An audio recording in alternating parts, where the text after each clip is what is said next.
Assalamualaikum warahmatullahi wabarakatuh. Bismillahirrahmanirrahim. Hamdan wa thana'an laka ya Allah, salatan wa salaman laka ya Habiballah, wa ala alika wa ashabika ya khair khalqillah, laka ya Rasulullah wa li jami' man ittaba'a dinaka ya Habiballah, haqiqatan min ladun Adam la yamil qiyamah, wa nakhusu khususan minhum ila hadrati Syekh Abdul Qadir Al-Jailani qaddasallahu sirrahu radiyallahu lana wa lahumul Fatiha. A'udzu billahi minasy syaithanir rajim. Alamin ar-Rahmanir Rahim Maliki yaumiddin. Iyyaka na'budu wa iyyaka nasta'in. Ihdinas siratal mustaqim. Ghairil maghdubi 'alaihim waladdallin. Amin. Litaqarrubina ila Allah ta'ala limahabbatina ila Rasulillah sallallahu alaihi wasallam. Lisalamatina fid dini wad dunya wal akhirah, liqadai duyunina, liqadai hajatina min awajid dunya wal akhirah, taysir arzaqina halalan thayyiban mubarakan katsiran wasa'a, li sihhati jasadina wa qulubina, li syamradina zahiran batina, li daf'il balaya wal mihan wal fitan wal amrad, lasqama limana fi'na li masalihina li ahli baitina wa auladina wa dzurriyyatina wa jiwarina wa asdiqaina wa jami'il muslimin wal muslimat wal mu'minin wal mu'minat al-ahya'i minhum wal amwat wa la izil islam wal muslimin bi judika ya Allah, bi syafaati nabiyyika ya Allah, bi barakati awliyaika ya Allah, bi asraril Fatihah. A'udzu billahi minasy syaithanir rajim.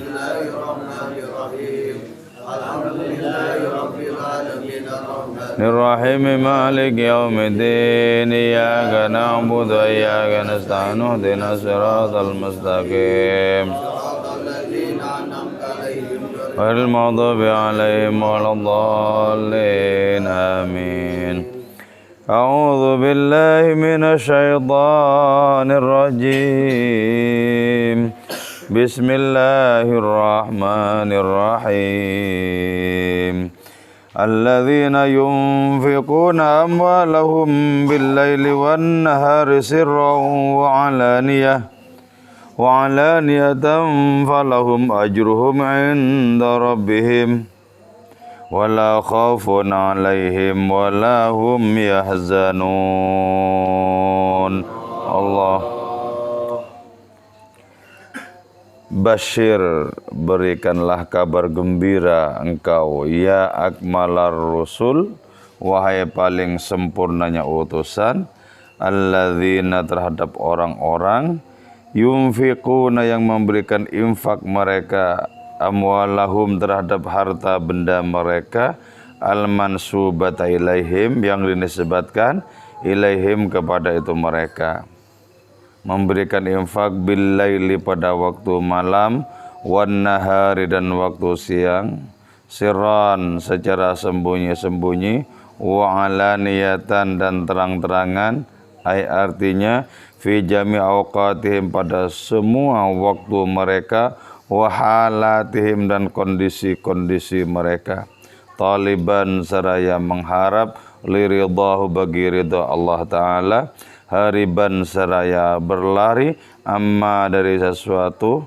syaghala yang menyibukkan itu ma minal haqqi dari Allah yang maha benar, wa batalahu dan menguji itu ma hu kepada itu orang, falahum maka ialah bagi itu mereka, ajruhum adapun pahala mereka, inda rabbihim di sisi Tuhan mereka, biqadri qabiliyatihim sesuai dengan kesanggupan mereka menerima, wasti'dadihim dan kesiapan mereka, wala khaufun dan tidak ada rasa takut alaihim atas mereka, minatadyi'i dari adanya penyia-nyiaan wal ihbati dan pengguguran wala khaufun walahum dan tidak itulah itu mereka yahzanuna ialah bersedih hati mereka min su'il munqalab dari adanya buruknya tempat kembali wal ma'ab dan tempat kembali.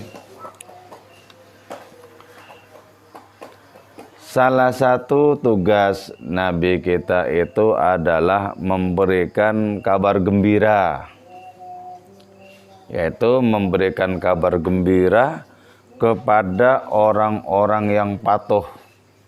Jadi kabar gembira itu saja itu sudah merupakan kebahagiaan bagi orang-orang yang beriman. Jadi misal ya, kita mengerjakan kebaikan, lantas ada kabar gembira yang akan kita terima, yaitu berupa adanya pahala-pahala. Nah, kabar gembira apalagi disampaikan oleh seorang nabi itu jelas membuat bahagia siapapun yang menerima kabar gembira itu.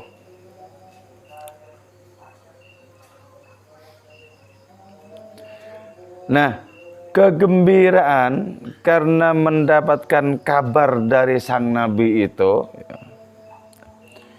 itu berbanding lurus dengan adanya hati seseorang, seberapa bersih hati itu. Jadi ya, ketika hati itu tergetar oleh adanya kabar gembira, berarti hati itu adalah hati yang subur untuk ditanami berbagai macam benih kebaikan. Jadi kalau kita termasuk pelaku infak, apapun yang kita infakkan berupa kebaikan-kebaikan di jalan Allah Subhanahu wa taala ya, maka sesungguhnya sangat pantas kita itu juga menerima adanya kabar gembira, sangat pantas. Sangat pantas. Tapi kalau hati tak kunjung tergetar karena merasakan kegembiraan, berarti apa yang kita lakukan itu belum betul-betul murni karena Allah. Belum.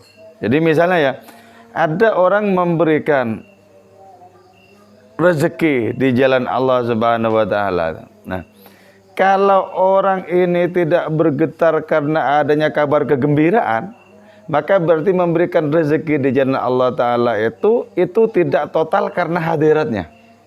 Boleh jadi karena enak dilihat orang lain sebagai dermawan misalnya ya. Jadi boleh jadi orientasinya tidak murni karena Allah Ta'ala. Tapi kalau murni karena hadiratnya, murni tulus, mestinya berbahagia dengan adanya kabar gembira ini. Berbahagia dengan adanya kabar gembira. Jadi kabar gembira itu mestinya membuat apa? Membuat getar-getar di dalam hati seseorang.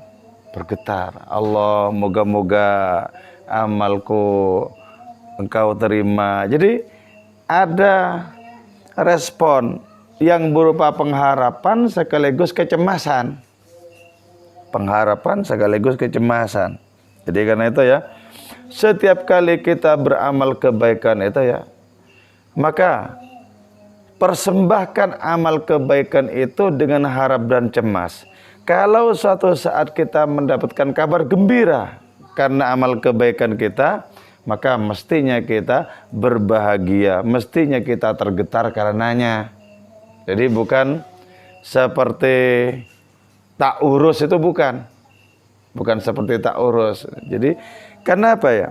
Karena setiap adanya amal kebaikan itu diterima atau tidak, itu sudah ketahuan sejak di dunia ini. Sudah ketahuan sejak di dunia ini. Jadi ada hembusan angin kebahagiaan yang bisa diterima oleh orang yang mengerjakan kebaikan. Tanda misalnya bahwa orang itu amal kebaikannya diterima, tandanya adalah dia ini senang mengerjakan kebaikan dengan penuh ketulusan. Jadi kalau orang itu senang mengerjakan kebaikan dengan penuh ketulusan, tanda-tandanya amal sebelumnya itu terkabul. Jadi ada bukti terkabulnya itu, yaitu merupakan adanya semangat dan senang di dalam mengerjakan kebaikan-kebaikan. Itulah ya. Misal ada orang suka memberi kepada fakir miskin, berbahagia rasanya berbagi dengan fakir miskin itu, ya, berbahagia. Ada getar-getar kegembiraan di dalam hatinya, tapi tidak diumbar juga. Karena apa? Karena khawatir kalau tidak terkabul di hadapan Allah Subhanahu wa taala. Nah, itu justru merupakan bukti terkabul. Merupakan bukti terkabul. Jadi terkabul itu tidak menunggu setelah adanya kematian.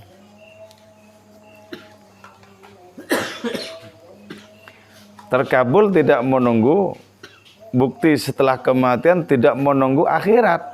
Tidak. Nah, kalau orang itu amalnya terkabul, maka orang itu akan senantiasa mengerjakan amal-amal berikutnya dengan lebih menyenangkan lagi, dengan lebih semangat lagi, dengan lebih bersungguh-sungguh lagi. Nanti kabar gembiranya menjadi berlipat-lipat lagi.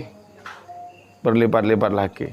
Jadi ya, karena itu kita penting untuk senantiasa membersihkan hati agar apa yang disebut sebagai kabar gembira yang datangnya dari Allah kemudian disampaikan kepada Kanjeng Rasul, agar itu menjadi sarana yang menggetarkan batin kita. Muncullah pengharapan, muncullah pula kemudian adanya kecemasan di dalam diri kita. Jadi hidup, hati itu hidup. Hati itu hidup. Jadi karena itu kita harus apa? Harus menyediakan diri bagi hidupnya hati. Jadi kalau sudah saya mulai kayak buang rokoknya, taruh. Untuk apa? Keseriusan di dalam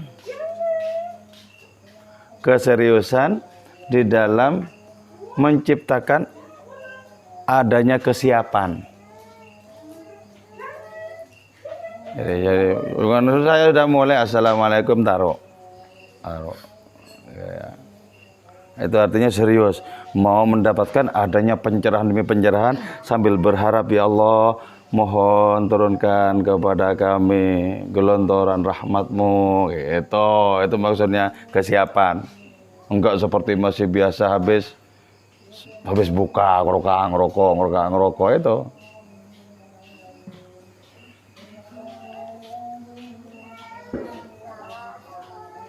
Billaili wan nahari. Nah, yang diperintahkan kepada Nabi untuk diberikan kabar gembira itu adalah orang-orang yang menginfakkan. Menginfakkan itu dalam pemahaman yang luas adalah memberikan apapun yang telah Allah berikan kepadanya untuk jalan kebaikan. Untuk jalan kebaikan. Nah, itu kalau orang itu hatinya sudah siap, maka infak itu memberikan apapun yang sudah diberikan Allah kepada kita, kepada orang itu billaili wan nahari, baik pada waktu malam maupun pada waktu siang. Waktu malam maupun pada waktu siang. Jadi artinya apa? Setiap saat itu dalam kondisi siap siaga untuk mendayagunakan apapun yang diberikan kepada Allah Ta'ala itu di jalan kebaikan. Sudah siap siaga setiap saat itu loh. Baik malam maupun siang, baik siang maupun malam. Billaili wan nahari. Sirron, secara rahasia atau secara terang-terangan. Secara rahasia itu apa? Lewat di pekuburan sini, ya, diam-diam hatinya itu mengucap salam, assalamualaikum warahmatullahi wabarakatuh, dan diam-diam berdoa untuk orang-orang di dalam kubur itu tanpa pengetahuan orang lain, tanpa sepengetahuan orang lain. Nah, itu sirron, rahasia. Dan itu ya sangat berguna kepada ahli kubur itu, dan itu merupakan kebaikan bagi siapapun yang melakukannya. Siron. Atau yang disebut siron itu apa? Misalnya kita diam-diam seperti ini, tiba-tiba ingat almarhum ini, almarhum itu, muncul kemudian doa agar mendapatkan rahmat dan ampun Allah Ta'ala, tanpa ada orang di sekitar kita itu yang tahu. Siron.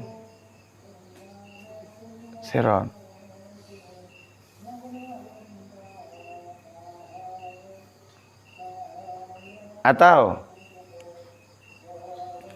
ada orang yang berinfak secara rahasia, tiba-tiba masuk ke nomor rekening sejumlah uang tanpa ada yang ngasih tahu siapa mengirim ini, tanpa ada yang tahu.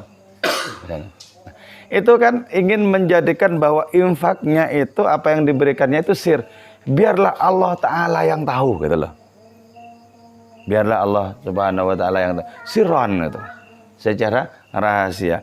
Jadi kita ini yang tidak memiliki kekayaan materi misalnya, itu bukan halangan bagi diri kita untuk berinfak dalam pemahaman yang luas. Bukan halangan. Toh kalau kita mau tidur, kita kan juga diajari sebelum tidur itu sudah memberikan sedekah kepada orang Islam, muslimin muslimat seluruh dunia.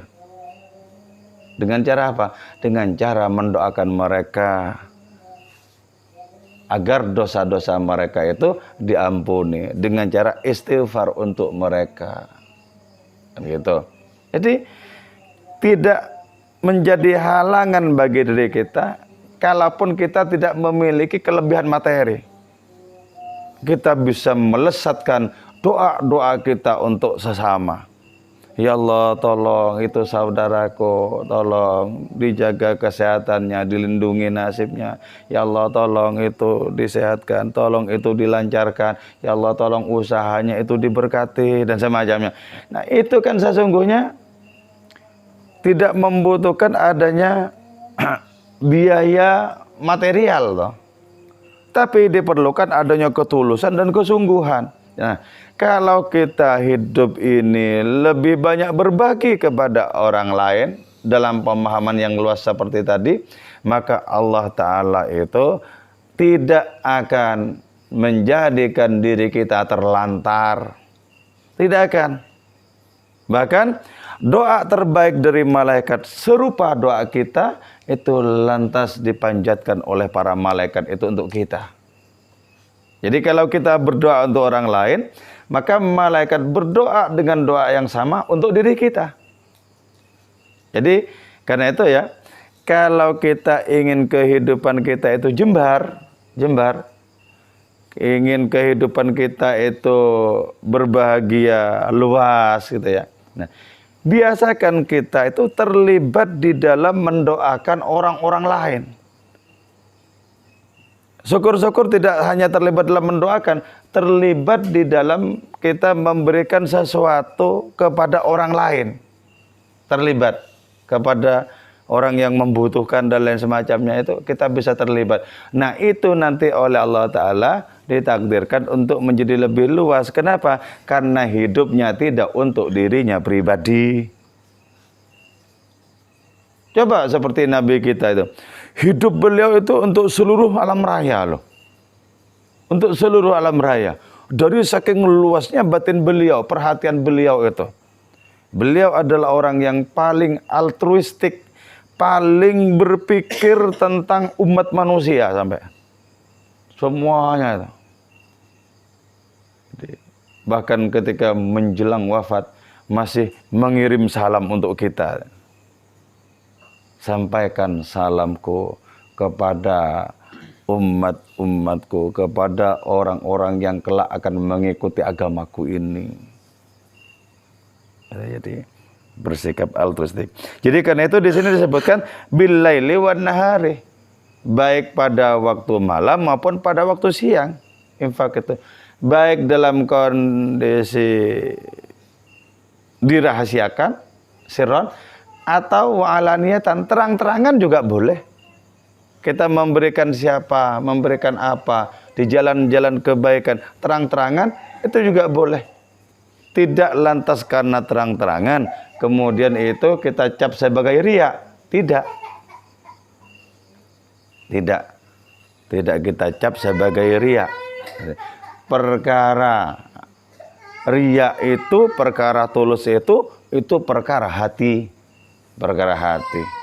Jadi jangan mudah kita mengecap orang lain itu riya hanya karena orang itu beramal di tengah kerumunan manusia.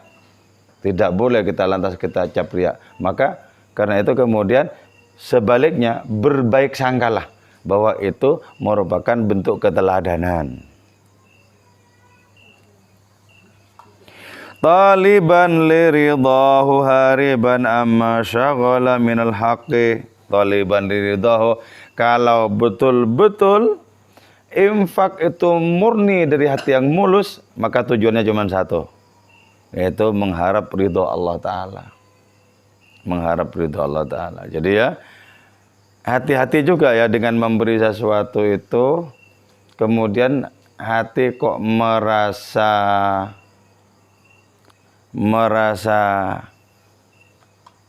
eman-eman telah memberikan sesuatu itu hanya karena orang yang kita beri itu lupa untuk mengucapkan terima kasih.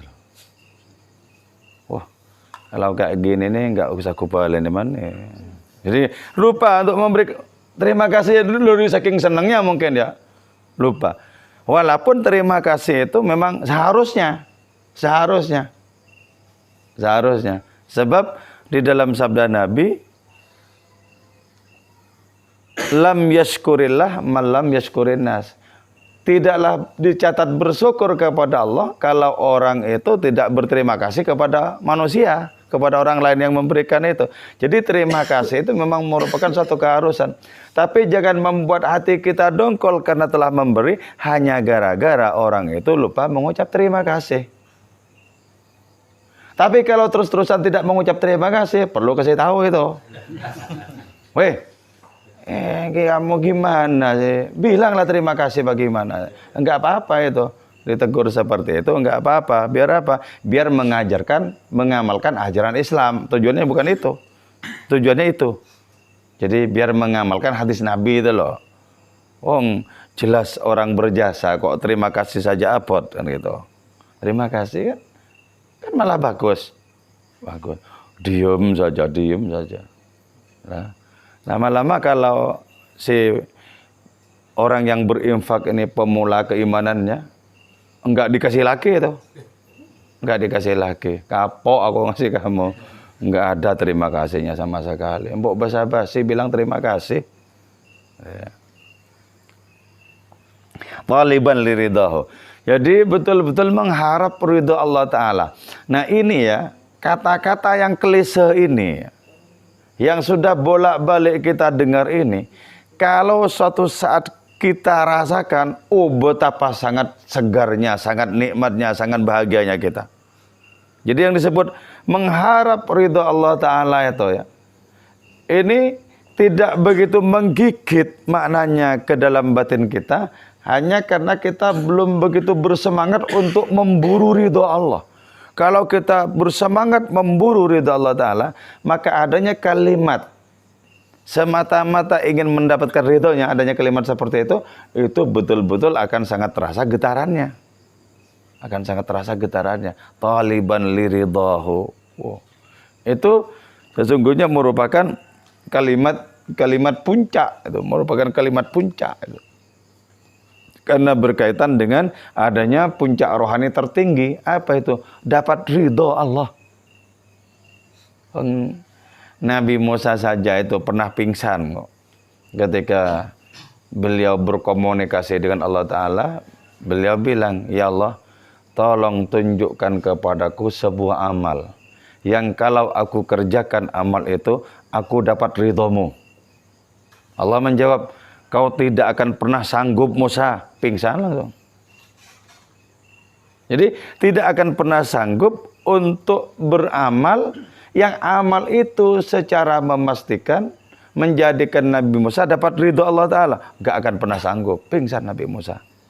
Setelah sadar, Allah berfirman kepada Nabi Musa, ketahuilah Musa bahwa kalau aku ridho kepada seseorang bukan lantaran amal orang itu, tapi murni karena aku menghendaki orang itu mendapatkan ridhoku. Kalau orang itu beramal sepanjang hidupnya untuk mendapatkan ridhoku, sungguh dengan amalnya itu dia tidak akan mendapatkan ridhoku. Jadi ridhoku itu tidak bisa digapai paksa dengan amal, tidak bisa. Walaupun orang-orang harus beramal itu dalam rangka untuk mendapatkan ridhonya Allah Ta'ala. Tapi tidak ada amal apapun yang memastikan bahwa dengan amal itu orang dapat ridho Allah Ta'ala. Itu tidak ada. Tidak ada. Bukankah kalau mendapatkan ridho itu merupakan karunia yang sangat besar, yang sangat agung? Itulah ya. Nah, ini yang perlu kembali kita hidupkan lagi kalimat-kalimat seperti ini agar efeknya itu betul-betul terasa. Jangan seperti apa? Jangan seperti khutbah di masjid, bertakwalah kepada Allah dengan sebenar-benar takwa. Tetap saja ketika dimulai khutbah hilang kepalanya. Jadi ketika difoto dari belakang, orang ini kepalanya kemana? Iya tetap. Kenapa? Karena kalimat-kalimat seperti itu sudah dianggap tidak menggigit lagi di batin para pendengarnya itu. Jadi kalau kalimat-kalimat seperti itu sepertinya tidak menggigit lagi, maka kita yang harus memperbarui hati gitu loh. Kalau ayat-ayat Quran itu tidak menggetarkan, bukan ayat Qurannya yang diganti, tapi hati kita dibersihkan. Gitu. Kalau tak kunjung dibersihkan, kalau terus berkabut berkarat, beribu kali mendengarkan ayat Quran tetap tidak bisa tergetar hatinya itu. Itu yang naudzubillah, yang naudzubillah. Jadi karena itu ya, sekarang itu yang lebih dibutuhkan adalah menghidupkan hati dibandingkan adanya nasihat-nasihat. Nasihat-nasihat itu mengalami kelebihan prosentase sampai nasihat-nasihat itu. Nah, yang sangat kurang itu apa? Suburnya hati, di mana nasihat-nasihat itu bisa menjadi tumbuh, menjadi amal dan ketulusan. Itu yang kurang, suburnya hati. Terus ketika orang itu mengerjakan kebaikan, berinfak dalam pemahaman yang luas itu, hariban amma syaghala anil haqqi. Orang itu mestinya menghindar dari apapun yang menyebabkan orang itu tertabiri dengan Allah, menyebabkan orang itu terhalang dengan Allah Ta'ala. Misal apa? Misal lebih menekankan kepada adanya gengsi sosial di dalam memberi, misalnya. Nah, itu kan membuat orang jauh dari Allah berpikir seperti itu. Misal ya, ini nggak enak, ini sudah kadung terbiasa kita memberi, kita nggak memberi, nggak enak. Nah, lama-lama itu yang menggerakkan perkara enak dan tidak enak sudah, bukan perkara karena Allah Subhanahu wa Ta'ala. Itu termasuk yang menutupi seseorang, yang menghalangi seseorang antara dirinya dengan Allah Ta'ala. Jadi perkara tidak enak itu loh, tidak enak ya. Gimana orang ini kampung kok ya. Jadi tidak enak. Tidak enak. Nah, tidak enak itu harus dirubah. Jadi kalaupun tetap melaksanakan, pastikan karena Allah, bukan karena tidak enaknya. Nah, jadi amalnya sama, yang satu karena tidak enak, yang satu karena Allah Ta'ala. Walaupun amalnya sama, nilainya berbeda. Nilainya berbeda. Tapi ketimbang tidak sama sekali, mending yang tidak enak. Masih berguna kepada sesama. Ketimbang tidak sama sekali, mending yang tidak enak. Jadi ini tingkatan-tingkatannya ya, hierarkinya itu kan seperti itu. Kalau bisa nyumbang yang banyak dan tulus. Kalau tidak bisa nyumbang yang banyak dan tidak tulus, setelah itu istighfar. Astagfirullahaladzim, astagfirullahaladzim, kok tidak ikhlas ya aku ya. Nah, itu lebih bagus. Kok timbang nyumbang 500 rupiah ikhlas, seikhlas-ikhlasnya. Iya, tetap. Itu kalau untuk pembangunannya. Tapi kalau memang betul fakir yang tadi malam saya jelaskan, fakir yang tenggelam dalam ketertarikan kepada Allah Ta'ala, wow, itu berbeda, itu istimewa. Itu nyumbang berapapun, itu sama dengan nyumbang emas satu gunung itu. Jadi fakir yang betul-betul tidak bisa bekerja karena terpukau menyaksikan keindahan Allah Ta'ala itu. Nyumbang misalnya nyumbang 500 rupiah itu.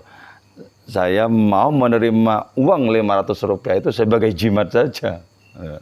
Kenapa? Datang dari orang yang hatinya suci dan mendapatkan kecintaan dari Allah Subhanahu wa Ta'ala. Malah berkah bukan di nominalnya, bukan di angkanya, tapi dari tangan siapa itu datang.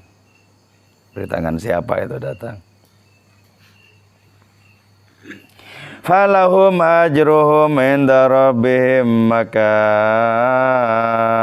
ialah bagi mereka ajruhum, adapun pahala mereka inda rabbihim, di sisi Tuhan mereka. Jadi mereka yang berinfak, yang murni dalam rangka menyumbang Allah dalam tanda kutip.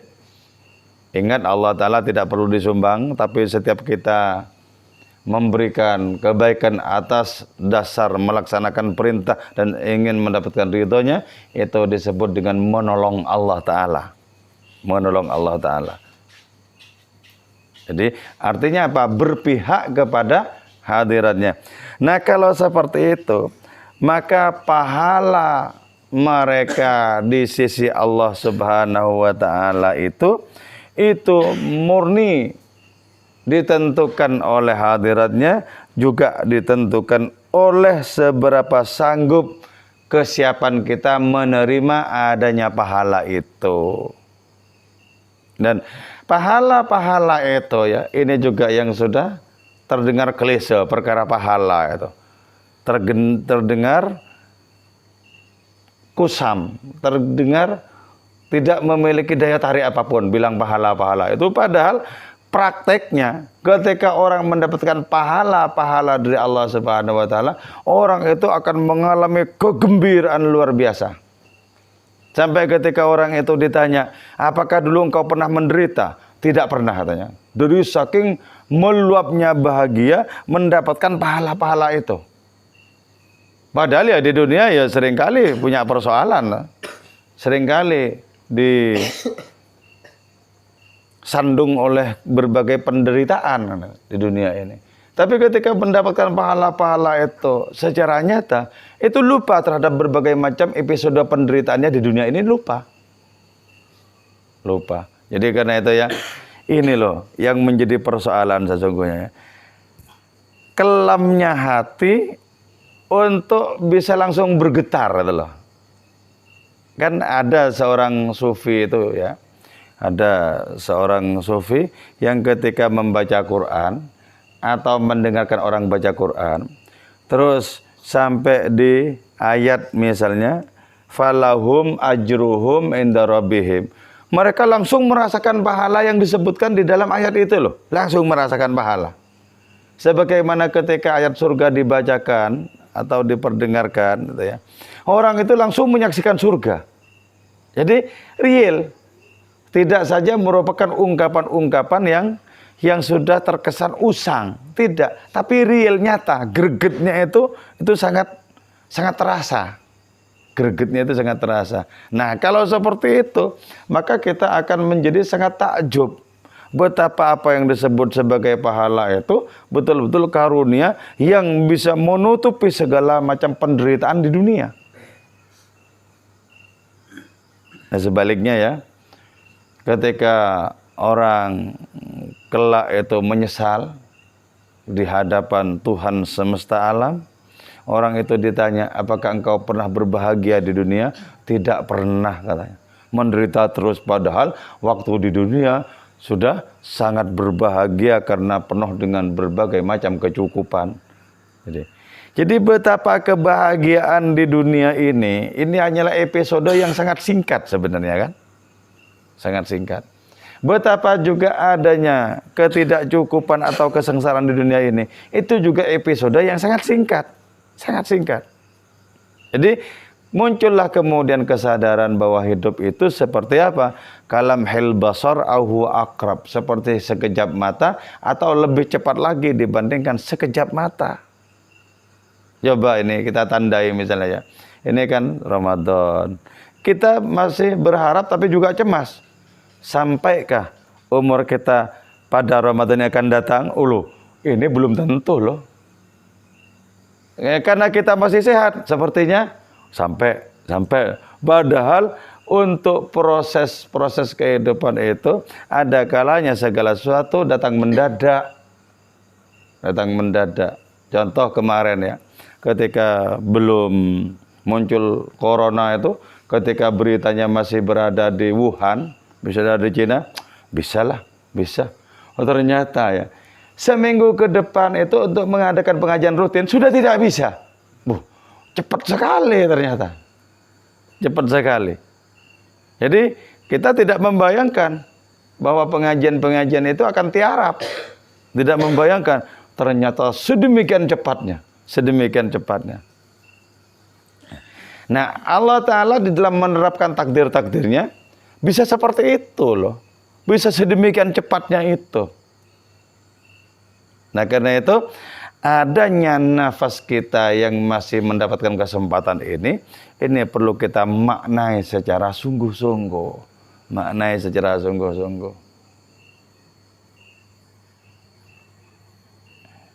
Wala khaufun alaihim, dan kalau sudah masuk kategori orang yang berinfak dengan tulus itu, la khaufun alaihim, mereka itu sama sekali tidak memiliki kecemasan. Kecemasan apa? Minat tadyi wal ihbat, kecemasan untuk menjadi semakin sedikit apa yang dimiliki itu loh. Untuk menjadi semakin bangkrut, enggak. Jadi tidak ada kecemasan. Karena apa? Karena berinfak itu berniaga dengan Allah. Dan berniaga dengan Allah pasti dikasih laba yang besar. Pasti. Wong Allah tidak punya kepentingan kok.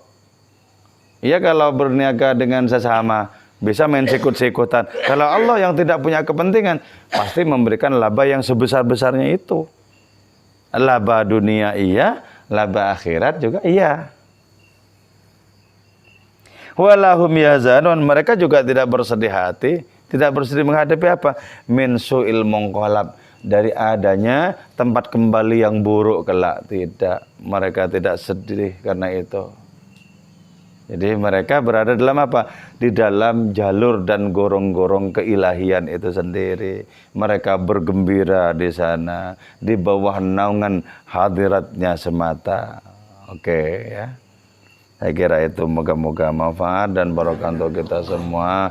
Wal afu minkum. Wassalamualaikum warahmatullahi wabarakatuh. Maulaya salli wa sallim daiman abada ala habibika khairil khalqi kulli